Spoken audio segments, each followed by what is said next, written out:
Hello, Vanita and everyone, and welcome to this wonderful platform where I am very honoured to be interviewing incredible people, not just from the same industries, but from very different industries and also internationally. Now, today I am joined by the wonderful Vanita Dhand Panchal. Vanita is a co-founder of Capra NV. It is a British luxury company, all things based around the fantastic Formula One. Now, throughout Vanita's academic and corporate career, she has achieved various national and international accolades and awards. And she loves lecturing, coaching, mentoring, and supervising the Masters and Executive MBA students at Warwick University. Very, very nice, very prestigious there. And I know there's so many great things that you have done, Vanita, which I can't wait to speak to you about. Now, thank you so much for being on here today. And first off, how are you? How's things? Yeah, surprisingly, things are well. I've obviously going through lockdown. We've been working from home, which I have enjoyed. I've enjoyed keeping the schedule of the day, making sure that obviously work is done, but just being able to have time out for myself and just reconnecting with family, friends. Thank God for Zoom. So a lot of FaceTime and Zooming in the evenings. So that's been our way of actually staying connected, which has worked out, in this scenario, not too bad. Wonderful. And during lockdown, during this crazy time, Vanita, I mean, what have you found that you have done a bit differently? You mentioned Zoom already. You're really grateful for it. I mean, where would we be without it? But what have you done or found in the last sort of 3-4 months that you didn't do before lockdown? I'd sort of started on this journey of, well, I've been doing it for about 20 years, personal growth, and I'm sorry to say it for those who don't, I liked Oprah. And I've always followed, I was one of those in the 80s and 90s that watched Oprah and all her guests. And so I started, reading the books and really was able to get into my podcasting. So whilst I've been doing my bit of fitness and training, I put on a podcast or listen to an audible book, which I've been able to finish books, whereas before I was starting them and not quite getting around to finishing them. I'm into meditating, and my sort of meditation is a 20-minute burst. I just have a guided meditation where I just breathe, just slow everything down. So I've been able to do that a lot more, and I think it's just really helped me. I found creatively, I think it's just given me that calmness, and I see things slightly differently in the sense of, we've been in such a terrible time, hearing the news have not quite made it, which, it does start affecting you if you're not careful. So I think it helped me to sort of stay very in the now and just think, right, okay, this is it, this is what we've got to do, this is what's going to work for us, and just making sure that all family and friends are okay, sanity checks, everyone's doing good, and just abiding by what needed to be done to get us through this time.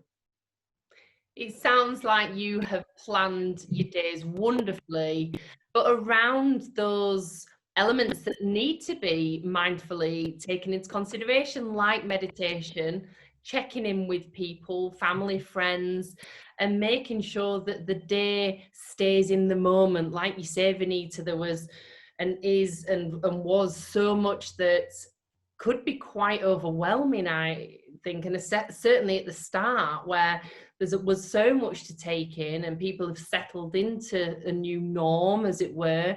But I think that's really, really important. I want to draw attention to that, is the staying in the moment. And when did you decide that that was going to be how you helped yourself during the day?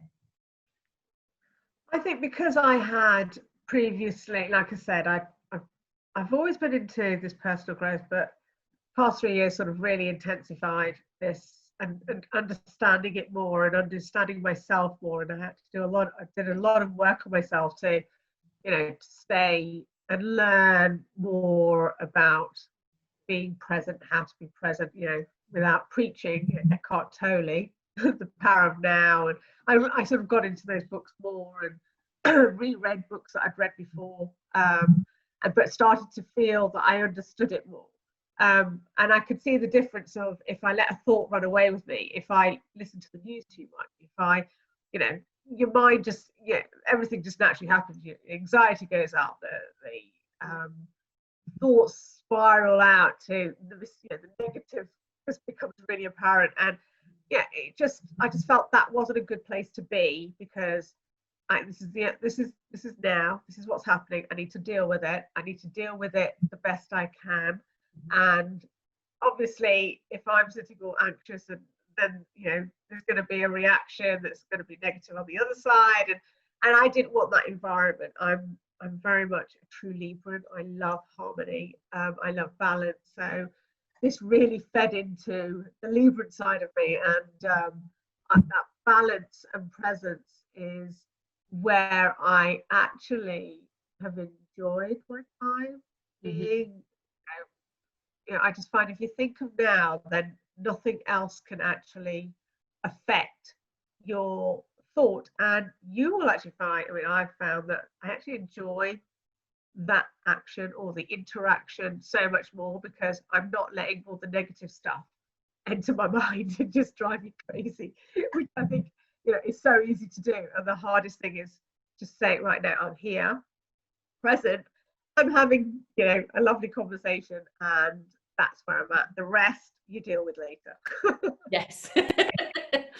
Well, I have to say that is such a healthy approach, and it's lovely to learn how you have captured that and done so much to support your day and the way that you take yourself and your mind through that. And I know, Vanita, that in your career and academically, that you take that beyond the home, and you also do so much to help other people through your coaching, your mentoring, and through the university with the MBA students. And I'm going to touch on the incredible national and international accolades and awards that you've won as a result of that. So please share, because I don't want to do you disservice here, because there's some amazing awards. Please will you share with this wonderful audience what those awards were and what you won them for? Right. Putting me on the spot here now. I was fortunate enough I won the Queen's Award for Professional and Academic Achievement, and that is a day I'll never forget. It was 26th of June, and I was at Buckingham Palace for a reception, where I did get to meet the Queen. She stopped and she shook my hand, and her hands were like pillows. They were so soft. She did not have gloves on. And it was almost like I developed a system which is pre-internet, and through that system, working in the airlines, I also got a gold award for innovation in the airline industry with that very system. And so, Queen's Award and Mercury Award for the company I worked with. Was actually at the time I was a placement student. I was studying at the time. I was doing my placement for my dissertation, my master's, and that's where that system, that whole process, that's where I got the award for the company, which is known as the Mercury Award. And I then, from there, was put forward by someone to enter the Queen's Award for under 30s, and I think there was something in excess of 5,000, and this is something I learned afterwards. There was an excess of 5,000 applications put in. I had no knowledge this was happening. Then the press secretary and the Queen, everyone sit down and whittled us down, and I was one of a number in the business and professional academic section, and I got the Queen's Award, and it was an amazing day. Got to meet all the royals and the Duke, Edinburgh too, Viscount Linley, they were all there. And yeah, I'll never forget that day. It was amazing. That's truly inspirational, Vanita. And, you know, I've always been really inspired by so many things that you have invested your time and your effort and energy and everything that you put yourself into. And I love, and I know we met through your gorgeous product, which is the Capra NV business. And how have you found this time, you know, with lockdown? What's that look like for you? Of course, our collections are in the luxury sector, so the whole market has, you know, retail has completely had to change. And lockdown for us was a time where we had to re-strategize, re-look at the business as a whole, which then allowed us to actually look at our website, look at how we're going to progress, look at the customers, look at how we can actually, you know, go forward out of lockdown. So it was a complete time for us to re-look, re-strategize, and we did a website as well. So we've got a completely new website thanks to lockdown, because like I said, I think we got more creative. We actually had time to sit and look at, you know, right, okay, it's not just certain sections of the business. It was, we need to rethink everything. Stores and everything are shut. What are we going to do? How do we do an international reach and everything? So for us, lockdown was a complete overhaul. It was like, we are reborn. We have a brand new website now, which we are very happy and excited about. And going forward, I am excited about the way Capra is going to go. Our strategy obviously changed, but I think it's not a bad thing. Change isn't a bad thing, and you have to learn and adapt to what's happening. And sadly, obviously, there's businesses that haven't been able to do that.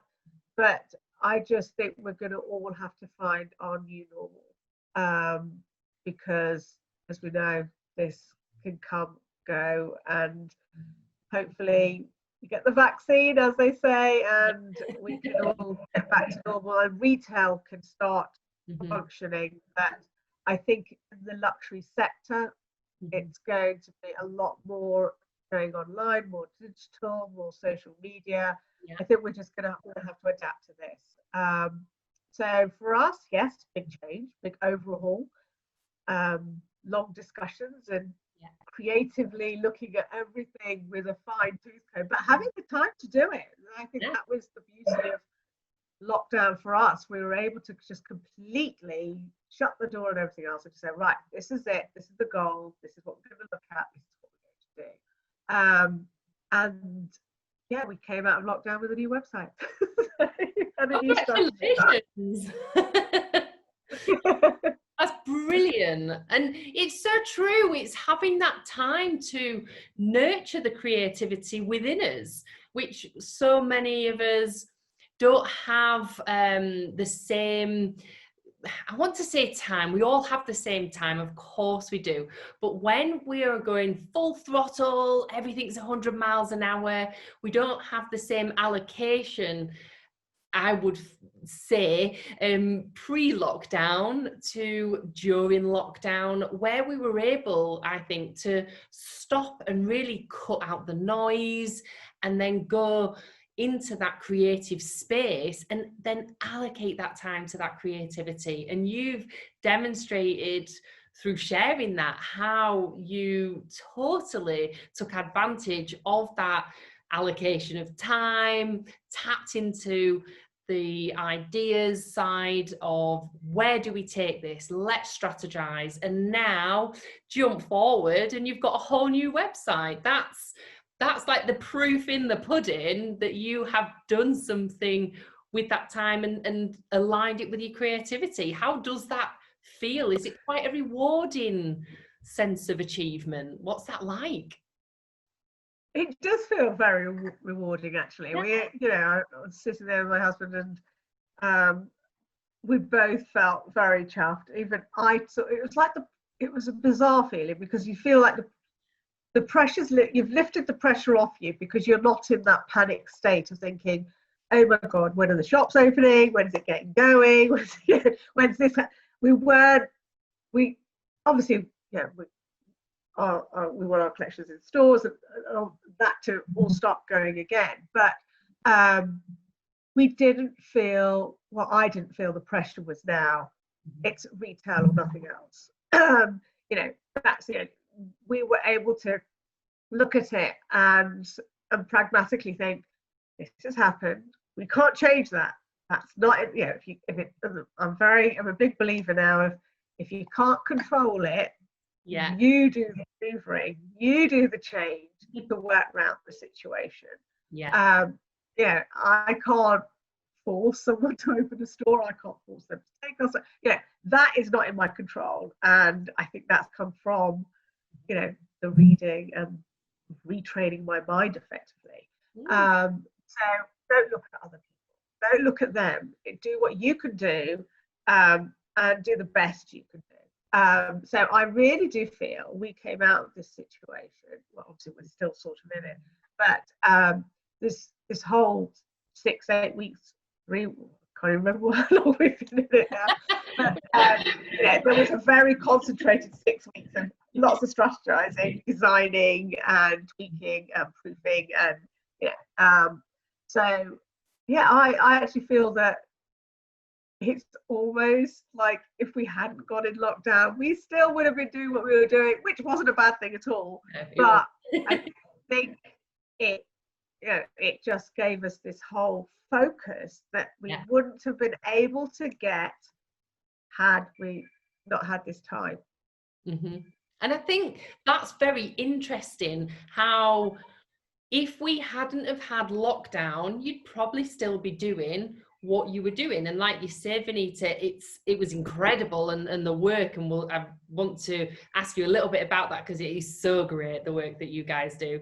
And if we weren't in that situation that was forced into our businesses, into our lives, and how our day changed, then yeah, I think so many people would still be in the same, you know, functional and successful position with their businesses. But now it's great, so much has adapted. And I know you touched on that word earlier about adapting, and that's all part of evolution, you know, at its grassroots. But taking that into business, it's evolving all the time. And when it comes to the work that you do, and this bit I can't wait for you to share, tell everybody, if you would very kindly do so, about your products, because they've always fascinated me, and I love the materials and down to the engineering. I won't spoil it, but yes, go all out and tell us, because they're great. Okay, so we for 40 years have a family business which is in the prestigious Formula One sector. So we've been making the car engines for a number of the leading teams, but we're not just in Formula One. We've IndyCar for the States, which is the equivalent of Formula One for the US, NASCAR, Le Mans. So that's been what we've been actually doing as a family business. And from there, my husband and I have developed a range of accessories, luxury accessories, which range from cufflinks, men's cufflinks, to pens, but all the materials are based and used in supercars and Formula One cars and racing cars. So we literally took, well, I should say my husband and his team took a particular material, and they have worked it and tested it. So it was 4 years in the making for the collections to come out, because a lot of prototyping, a lot of R&D, a lot of work has gone into testing finishes, and also one of the keys, the biggest factor for us was we wanted to retain everything to be British. We were not going to send pots to be made outside, or any elements to be done outside of the UK, actually England. So nothing is really done. I would say 95% is done within our own factory. Everything's hand finished and hand assembly. The materials we use are alloys and super alloys. So I better stop myself here because I'm going to get very technical and bore you to sleep. But yeah, it's all very high-end materials which go in those beautiful cars and racing cars. And we've come out with a complete collection, and we're very proud. We're flying the British flag. We are doing everything to make sure everything retains a fully British manufactured product. And your products are stunning. They really are. And I love the backstory. I love the history that they're steeped in, and how you've kept something so beautiful, made in Britain. And more broadly, Vanita, what do you think is happening with the British industry in terms of things, items, products being made more so in the UK, if under the current climate, if various products, I know that a number of industries have struggled with the transport and the travel of things moving around as they were previously. So there's been a lot of innovation around what can be made once more in the UK so that they can continue to serve the lead times that they need. What have you found that has looked like for yourselves, maybe in a way that has enabled or supported your process, or one that is more broadly speaking helping more be made and produced in the UK, and England specifically? What are your thoughts on that? I actually, and it might be because we were on lockdown and supermarkets didn't have everything you wanted, but I know I turned to local producers and local suppliers. Even for sparkling wine, it came from Surrey. When I couldn't get any more, it was a Surrey supplier, and I became through lockdown very well. You know what? This situation, I'm going to find myself some UK suppliers for this. I'm going to, and I think I've actually seen a whole revival of where people are supporting British, people are supporting the local business, and I think that's a good thing, because, and I think we need to do that. Not to say, you wouldn't, you still are going to probably buy your Italian designer handbag, sure. But look at the British equivalent. Look at how we've got a lot of heritage. We've got a lot of artisanal work teams here, and companies that have been around for so long. Yeah. And I just think you go to Italy. In previous roles that I've had, you look at the European countries, and they very much support the Italian. You look at on a government level, not that I want to get political, but they will do a lot for their home countries. They will do a lot for their home companies, and I think it's become the French. You will hit. I could name a few brands that, unless you're in France, you won't have known of them. But the French market keeps that brand going, and they're luxury and they're high end. Yeah. They don't really need to export it across because their home market supports them so much. Wow. And I am a big, person in terms. I'm a big fan of supporting your local businesses, supporting your local, British brands and things. So where I can, I've become very conscious and very aware during lockdown. I must say that's where I became really conscious of it, of making sure that if I'm getting something, where is it made? Can I support a local business? Can I support a British company? Can I support a startup? Obviously everyone needs to give Christmas. Birthday cards and anniversaries are all happening. It's like, okay, let me look at a British company to do it. Let me look at someone who could do me a little hamper and gift that. But I was very, because we can go to the big multinationals and we all know them, but it was right. Okay, there's a lady there who's baking cookies. Let me see, could you put a hamper together or something? So I think we've got a lot to be proud of in Britain, and I like Italian products like anyone, and if everything that's comes from Italy. Yeah, but I am very conscious now of supporting local businesses, local entrepreneurs, because I think that's where we, as a nation, as a country, as fellow people, in businesses, if we support each other, if we work together, the market is big enough. We can all help each other. If I can put a customer your way, great. And I'll be the first to share whatever I can on LinkedIn. So whoever is following me, get a lot of stuff that I share.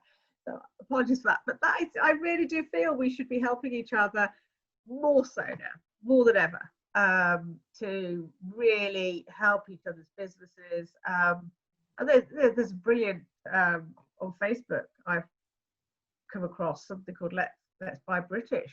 Wow. And I got invited to the group, and ever since then I'm like, yes, I'm very active on that group, but not in terms of taking back my company. It's just like, oh, okay, I can get this person's just started up. They're doing wines here, or they're making this. And I've had some people, my friends, go, oh, do you know someone I could gift this? And I'm like, yeah, call them. I came across Facebook.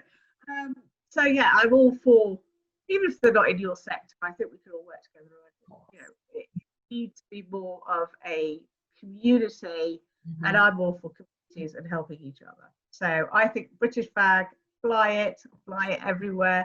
And I'm not just saying, I'm not someone who will just look at how the product's made, but I think we have a lot of skill base. We have a lot to shout out about in the UK, and we have a lot of trade, which I've really do think we do have a lot of quality, a lot of people who produce at that umpteenth level, and I think that comes from the passion and drive that we as Brits do have. 100%, and it's really heartwarming, but not just that, it goes beyond the initial thoughts, where when we are going back to that full throttle 100 miles an hour, there isn't the same amount of time that we might consciously put aside to think about where things are coming from. And I think in this situation,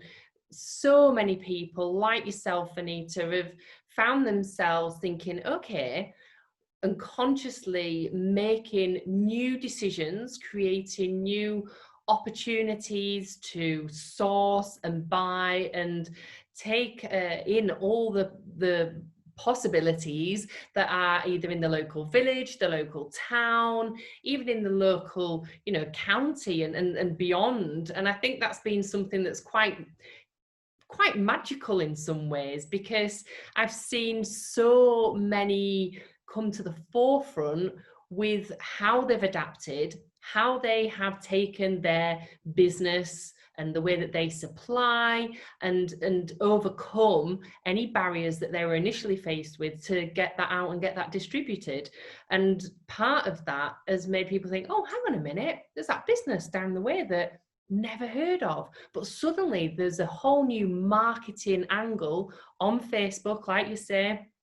Groups have been created and established, and all of these new marketing posts, opportunities to buy differently. And I found that as well myself. I thought, gosh, I've never heard of some of these companies before, and they're in my local area. But because they've done something differently, it's pricked up my ears, my attention's diverted, and I think, wow, that was really creative and adaptive to the situation. And I've gone and bought where before I might have been too distracted the other way, too busy with the, the hullabaloo of everything that normally happens day to day. And you don't often give that conscious thought process to what's right there, on your doorstep in its entirety, not just what's glaring obvious in the face. And you mentioned about Surrey and the sparkling wine, so I have to ask, Vanita, during this time, has Surrey's sparkling wine fast become your new guilty pleasure, or has there been other things as well? Oh, come on, I've got a sweet tooth. So I'm putting my hand up to that. I have a sweet tooth. So I've been baking a lot. And in our family, we have a family group WhatsApp, and I've been, we've all been taking pictures of cakes that we bake and stuff. So yeah, I thoroughly enjoy baking. So baking's been my go-to, but 5 o'clock gin hour, 1 o'clock, those are all my, and it's been sometimes you're like, I think I've had, I've been drinking too many consecutive days. I think I need to just hold that fire now.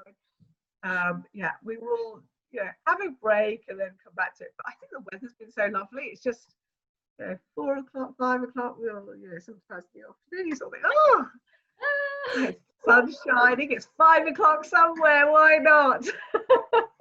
You've taken the words right out of my mouth. It's always 5 o'clock somewhere, and you're not alone.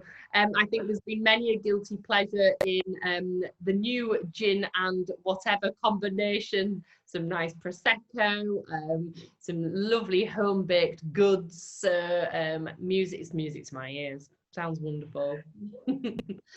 So Vanita, I've got 2 questions to ask you before we bid farewell. And I've loved this interview, by the way. I'm loving all of the areas that you're covering. So diverse with the British manufacturing, also talking about your incredible achievements, which I really do find very inspirational.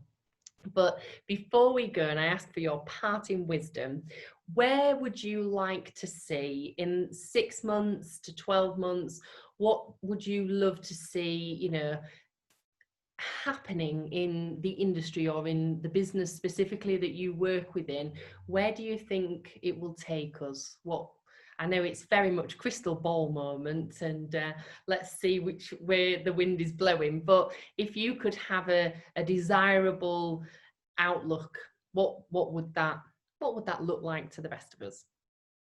I mean, obviously I can only speak for myself, but I think I'd like to see I should be more consciously aware of supporting each other as businesses in the UK. I think more than ever now, we need to be doing that.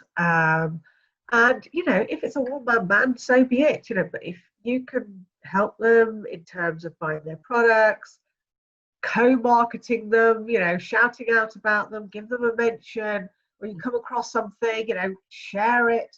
I think that's, we need to come together now. We need to stop trying to be so, I'm going to use a bit of a mindful word, egotistical in this is mine, I think we've got to change that psyche. I think we've got to be more of a community.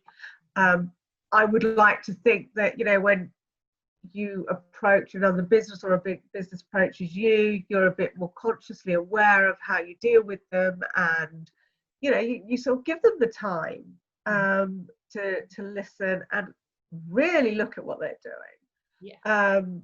Because I think everyone's all too quick. I mean, I've been in luxury furniture as well, and it was all very quick. Everyone was like, oh no, but I've got an Italian this, I've got I've got this brand, I've got that. But come on, we no one, the market's big enough. We can all help each other. I will help, and I'm more consciously aware now more than ever to do it, to help the little businesses to buy from the lady who set herself up or is making some gifts. I definitely have been doing that, and I will continue doing that, and I'll be more consciously aware to do that. And if I come across a business or see something, I will openly share it, because I think community is the way forward. I think the companies that have grown big, no one is clear of not being here tomorrow. I mean, we only have to open the papers and we've seen big brands go. I think now is the time. I do feel there's going to be an influx of lots of people setting themselves up, which is a great thing. But hey, let's all muck in together and help each other, and help them get their living and enjoy. Yeah, I'm sure they're not doing it because they want to, or some people might be thinking, you know what, it's giving me time to think. I'm actually going to do this for myself now. I actually want to do this. Some people will come out of this thinking what I was doing wasn't what I wanted to do. Yeah. I want to make or sell cakes or whatever. Yeah, good on you.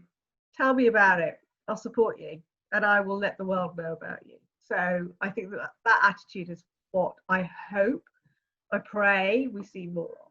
I hope people just become more consciously aware, kinder, more compassionate, because this disease this virus is not just picked on wealth, or, you know, it can affect everyone of all backgrounds, of all nationalities, everyone. This has not been, you know, a disease from the jungle or something. You know, it really is. It should. I mean, I'd like to think there's a lot more, you know, people waking up to the fact that, you know, self-growth, look at the other person and help them. So that's my biggest thing for the next 6 months. I hope people are coming out of this a little bit nicer, a little bit kinder, more compassionate towards each other. It's very true. It's so true, isn't it? That level of support, and it might take a few extra seconds of our day and just that little bit more of our time, but it really all adds up, because we don't know, do we, what's going on in anybody's lives behind, you know, the Zoom call, or the, you know, when you see somebody out there in the shop or out and about on their day-to-day routine, and everyone is really doing their utmost to do their best, and that extra moment to say that I'll support you, that could be a gesture of sharing something about their business, or it could be that extra phone call where you just make sure somebody is okay. Now, if everybody does that, like you say, Vanita, could you imagine it would just be this constant cycle of, you know, paying it forwards, and the world would just continue to evolve if, you know, one person shares something about 10 other, you know, things that they're wanting to get out there, and then those 10 do 10 themselves.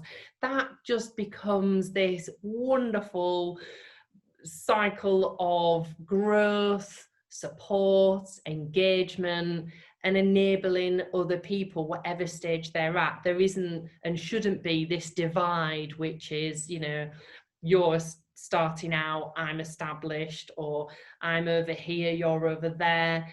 It's more about, like you say, uniting, community, looking out for each other. You would do it if that person was in front of you, and whilst it's all remote and done digitally, we've still got to remember that same principle, haven't we, and take that forwards. That was really, really wonderful what you shared. And I was about to say, what's your parting advice and wisdom, but I feel like you've really shared that with us.